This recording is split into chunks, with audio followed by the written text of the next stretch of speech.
my mind all the time. I wanna tell you, but I'm super shy, super shy. Hello everyone, my name is Maria Lania Medhonua.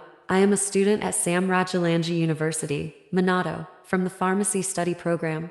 Here I will share a summary of Professor Prasad Kaparaju's presentation in the SMART 2023 International Conference on Natural Sciences, Research Technology, Application of Mathematics, and his presentation on feasibility. Of course, we can explore biogas production from sugar industry waste.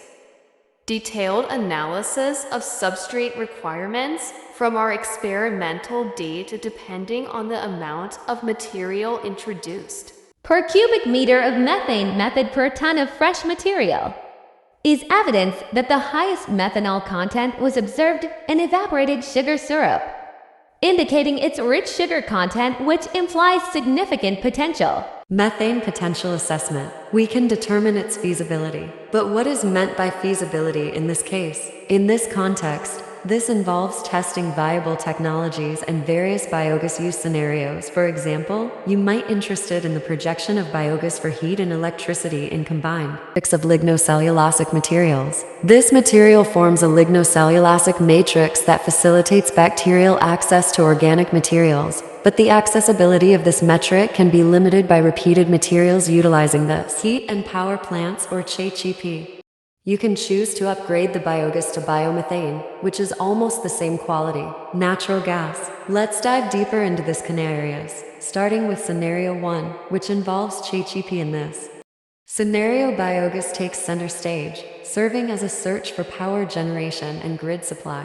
As a result, you will witness predictions of ingested electricity and what biogas is specifically in that is. Not feasible here is that the biogas plant operates independently of the electricity grid so as to maintain its sustainability. Switching to scenario 2, we introduce the concept of CHEP plus biosiang, or biogas that is upgraded and compressed to meet the quality of natural gas, which finds its purpose as a vehicle fuel. In this case, the biogas prediction configuration follows a specific breakdown, with 30 allocated for power generation and 70% allocated for upgrade biogas. This dynamic produces a variety of outputs that include electricity from your CO2, bio and siang digesters. And yes, you guessed it right, a large amount of electricity remains completely wasteful. In the scenarios, and scenario 3 takes us further into the possibilities by considering the CHEP plus bio ratio. RNG, or biogas, is upgraded into renewable natural gas and injected into the gas network. The results achieved in this scenario are very similar to scenario 2.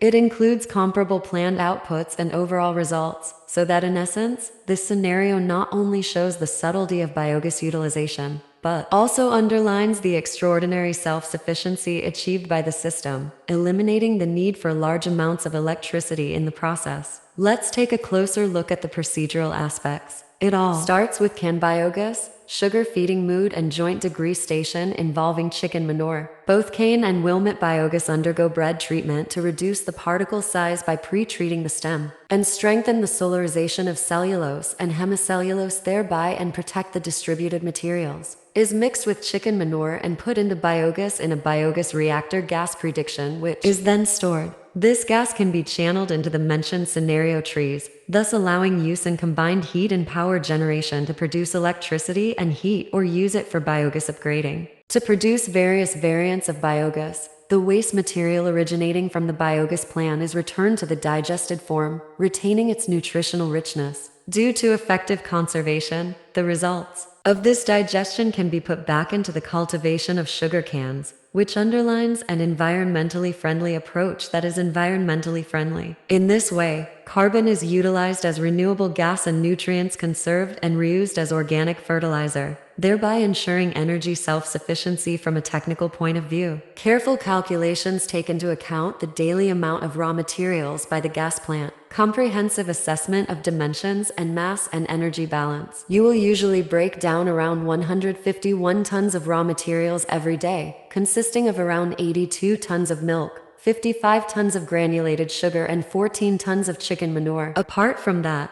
The addition of water is needed to ensure the solid content remains below 10%. These materials are then fed into 3 biogas reactors, each of which explodes biogas, with a capacity of around 6,000 cubic meters, which experiences degeneration, then goes directly to the storage tank. From there, supplying combined thermal power plant with the generated electricity. Integrated into the digestion process, this daily step, material can be separated into solid and liquid friction with the liquid partially returned to the biogas plant front line for incoming feed. Closer open inspection, it is clear that the biogas has increased and used as compressed natural gas or CNG for vehicle applications. However, a SMILE combat combined power plant is required to meet the energy requirements of the entire operation. As a result, a portion of the biogas is allocated to power the biogas plant, while the remaining biogas constitutes the market for biomethane production. This biomethane can function as physical fuel or be injected into the electricity grid. Apart from that, carbon dioxide is contained in the biogas in question, as Bioco2, which can be utilized for various applications, including the management of foreign greenhouse gases. Thank you.